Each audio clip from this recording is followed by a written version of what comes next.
নমস্কার। আমি শুভ্রাংশু ভক্ত।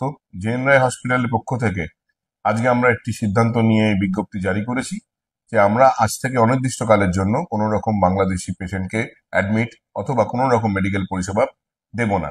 তার একমাত্র কারণ যে এই বাংলাদেশ দেশটি স্বাধীন হওয়ার পিছনে আমাদের দেশের লক্ষ লক্ষ সৈনিকের রক্ত ঝরেছিল। আজকে সেই দেশে আমাদের দেশের জাতীয় পতাকার অবমাননা করা হচ্ছে, তাকে পায়ের তলায় পিষ্ট করা হচ্ছে। অতএব তাদের সাথে আমাদের এই আর ভাব ভালোবাসা আপাতত দেখানোর কোনো দরকার নেই। আপাতত ভবিষ্যতে, এবং আমি এটাও চাইবো যে এই আমাদের এই হসপিটাল ফিল্ডে যারা যারা রয়েছেন সবারই এই সিদ্ধান্ত নেওয়া উচিত। কারণ আর সবার ঊর্ধ্বে কিন্তু আমাদের এই দেশ, আমরা এই দেশেই হাসপাতাল চালাচ্ছি।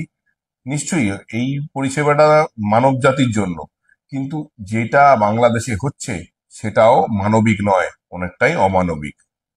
তো সেই তারা যখন যেখানে এই অনৈতিক পরিস্থিতি, সেখানে দাঁড়িয়ে তাদেরকে আমাদের এই পরিষেবা দেওয়ার কোনো দরকার নেই, এটা আমাদের মনে হয়েছে। তাই সবাইকেই অনুরোধ যে যারা এই হাসপাতাল পরিষেবায় রয়েছেন তারাও আমাদের এই সিদ্ধান্তকে সমর্থন করুন এবং বাংলাদেশি পেশেন্টকে আর ভর্তি করবেন না। নমস্কার।